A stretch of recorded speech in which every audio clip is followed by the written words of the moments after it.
Assalamualaikum warahmatullahi wabarakatuh. Perkenalkan nama saya Karama Fandia dari kelas C1 Informatika dengan NIM 22552012116.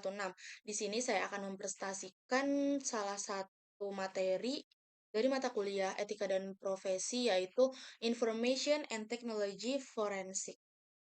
Sebelumnya saya akan membacakan daftar isi pembahasan-pembahasan yang akan kita bahas pada materi kali ini. Yang pertama ada pengertian IT forensik, yang kedua ada pengertian IT forensik menurut para ahli, yang ketiga ada terminologi IT forensik, yang keempat ada peran IT forensik, kelima spesifikasi IT forensik, keenam macam-macam software forensik, selanjutnya ada tools dalam IT forensik, terakhir ada kesimpulan. Masuk ke pembahasan yang pertama, yaitu pengertian IT forensik. Apa itu IT forensik? Secara umum, IT forensik adalah penggunaan sekumpulan prosedur untuk melakukan pengujian secara menyeluruh suatu sistem komputer dengan mempergunakan software dan tool untuk memelihara barang bukti tindakan kriminal. Setelah menjelaskan pengertian secara umum, kita masuk ke pembahasan yang kedua, yaitu pengertian IT forensik menurut para ahli. Menurut Jude Robin, IT forensik adalah penerapan secara sederhana dari penyidikan komputer dan teknik analisisnya untuk menentukan bukti-bukti hukum yang mungkin. Yang kedua, menurut Ruby Alamsyah, digital forensik atau terkadang disebut komputer forensik adalah ilmu yang menganalisa barang bukti digital sehingga dapat dipertanggungjawabkan di pengadilan. Yang ketiga, menurut Noblet, IT forensik berperan untuk mengambil, menjaga, mengembalikan, dan menyajikan data yang telah diproses secara elektronik dan disimpan di media komputer. Secara sederhananya dapat ditarik kesimpulan bahwa tujuan dari IT forensik adalah untuk mendapatkan fakta-fakta objektif dari sebuah insiden atau pelanggaran keamanan sistem informasi. Fakta-fakta tersebut setelah diverifikasi akan menjadi bukti-bukti atau evidence yang akan digunakan dalam proses hukum. Kemudian, mengamankan dan menganalisa bukti-bukti dalam bentuk digital. Masuk ke pembahasan yang ketiga, yaitu terminologi IT forensik. Terminologi IT forensik itu terbagi menjadi dua. Yang pertama ada bukti digital atau digital evidence, yang kedua ada elemen kunci forensik. Kita masuk pada pembahasan yang pertama, yaitu ada bukti digital atau digital evidence. Menurut Scientific Working Group on Digital Evidence pada tahun 1999, bukti digital adalah informasi yang didapat dalam bentuk atau format digital. Contoh bukti digital ada email, spreadsheet file, source code software. Yang keempat ada file bentuk image, video, audio, web browser bookmark, cookies, related file, Windows registry. Yang terakhir ada chat logs. Itu elemen kunci forensik. Yang pertama ada identifikasi dari bukti digital. Identifikasi dari bukti digital ini merupakan tahapan paling awal forensik dalam teknologi informasi. Pada tahapan ini dilakukan identifikasi di mana bukti itu berada, di mana bukti itu disimpan, dan bagaimana penyimpanan untuk mempermudah tahapan selanjutnya. Yang kedua, ada penyimpanan bukti digital. Tahapan yang kedua ini adalah tahapan yang paling kritis dalam forensik. Bukti digital dapat saja hilang karena penyimpanannya yang kurang baik. Yang ketiga, ada analisa bukti digital. Pengambilan, pemrosesan, dan interpretasi dari bukti digital merupakan bagian penting dalam analisa bukti digital. Yang terakhir ada presentasi bukti digital. Proses persidangan di mana bukti digital akan diuji dengan kasus yang ada. Presentasi di sini berupa penunjukan bukti digital yang berhubungan dengan kasus yang disidangkan. Kita masuk ke pembahasan yang keempat, yaitu peran IT forensik. Apa saja peran IT forensik? Yang pertama adalah investigasi keamanan, yaitu menyelidiki insiden keamanan termasuk serangan cyber, pencurian data, atau pelanggaran keamanan lainnya. Yang kedua, ada pengumpulan dan analisis bukti digital, yaitu pengumpulan mengamankan dan menganalisis bukti digital untuk mendukung investigasi dan menggunakan teknik dan alat forensik untuk mendapatkan pemahaman mendalam tentang kejadian. Yang ketiga adalah pencegahan dan mitigasi risiko, yaitu memberikan rekomendasi untuk meningkatkan keamanan dan mencegah insiden serupa di masa depan. Yang keempat ada kepatuhan hukum, memastikan bahwa proses forensik mematuhi aturan hukum dan regulasi yang berlaku serta menghasilkan bukti digital yang dapat diterima di pengadilan. Lalu selanjutnya ada pengembangan kebijakan keamanan, yaitu memberikan wawasan untuk pengembangan kebijakan keamanan dan prosedur serta menilai keefektifan kebijakan keamanan yang ada. Selanjutnya adalah kerjasama dengan penegak hukum, yaitu bekerja sama dengan lembaga penegak hukum untuk membantu dalam penuntutan pelaku kejahatan digital serta menyediakan bukti yang dapat digunakan di pengadilan.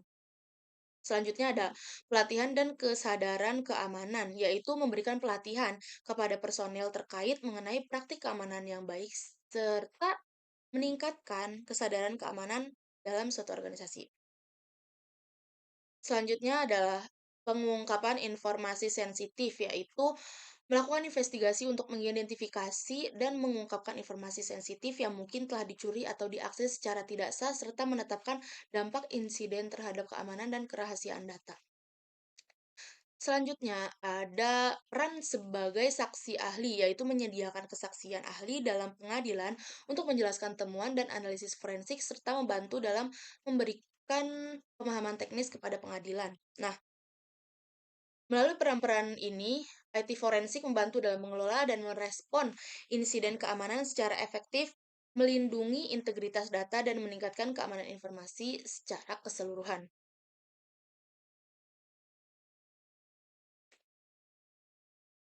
Pembahasan kelima yaitu spesifikasi IT forensik. Yang pertama ada forensic disk, forensic system, forensik jaringan komputer, dan yang terakhir ada forensik internet. Kita masuk kepada pembahasan yang pertama dari spesifikasi IT forensik, yaitu forensik disk. Apa itu forensik disk? Forensik disk adalah teknik yang digunakan untuk mengumpulkan, menganalisis, dan mendokumentasikan bukti digital dari sistem komputer dengan cara yang dapat diterima di pengadilan. Ini melibatkan penyelidikan berbagai area sistem komputer seperti registry Windows dan sistem file NTFS untuk mengungkap informasi berharga dan memulihkan file yang tersembunyi atau terhapus. Yang kedua, ada forensic system. Apa itu forensic system? Forensic system adalah proses mengambil informasi berguna dari sistem operasi komputer atau perangkat seluler yang bersangkutan. Tujuan pengumpulan informasi tersebut adalah untuk memperoleh bukti empiris terhadap pelaku. Yang ketiga, ada forensik jaringan komputer, yaitu kegiatan menangkap, mencatat, dan menganalisis kejadian pada jaringan untuk menemukan sumber serangan keamanan atau masalah kejadian lainnya. Kekuatan dari forensik adalah memungkinkan analisis dan mendapatkan kembali fakta dan kejadian dari lingkungan karena fakta mungkin saja tersembunyi. Yang terakhir ada forensik internet. Forensik internet atau disebut juga forensik cyber atau forensik jaringan merujuk pada praktik investigasi keamanan dan analisis forensik dalam konteks jaringan dan lingkungan internet. Masuk ke pembahasan keenam yaitu macam-macam software forensik.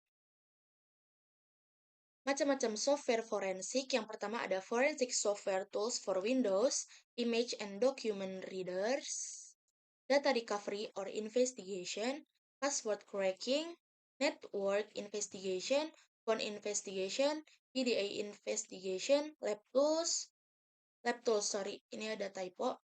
Yang kesembilan ada assessment utilities, Constant SASS tools, intrusion detection tools, scanning tools, stress testing tools.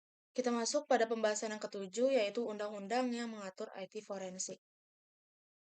Secara umum, materi Undang-Undang Informasi dan Transaksi Elektronik atau UU ITE dibagi menjadi dua bagian besar, yaitu pengaturan mengenai informasi dan transaksi elektronik dan pengaturan mengenai perbuatan yang dilarang.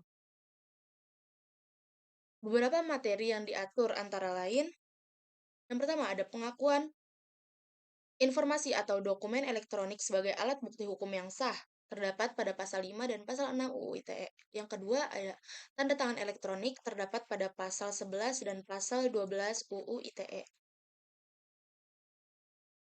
Yang ketiga ada penyelenggaraan sertifikasi elektronik atau Certification Authority terdapat pada pasal 13 dan pasal 14 UU ITE. Yang terakhir ada penyelenggaraan sistem elektronik terdapat pada pasal 15 dan pasal 16 UU ITE. Selanjutnya, beberapa materi perbuatan yang dilarang atau cybercrime yang diatur dalam UU ITE antara lain yang pertama ada konten ilegal yang diantaranya terdiri dari kesusilaan, perjudian, penghinaan atau pencemaran nama baik, pengancaman dan pemerasan terdapat pada pasal 27, pasal 28, dan pasal 29 UU ITE. Yang kedua ada akses ilegal terdapat pada pasal 30. Yang ketiga ada intersepsi ilegal terdapat pada pasal 31. Yang keempat ada gangguan terhadap sistem atau sistem interface terdapat pada pasal 33 UU ITE. Yang terakhir ada penyalahgunaan alat dan perangkat atau misuse of device. Pasal 34 UU ITE. Pembahasan ke-8, kita akan membahas tentang tools dalam IT forensik. Yang pertama ada anti-word, autopsy, binhash, SQL, chaos reader. Yang keenam ada CrowdKit, ada DCFLDD, DidRescue, Foremost, Gkey, VIEQ. Yang ke-11 ada Galeta, ISHY, Pasco, dan yang terakhir ada Scalpel.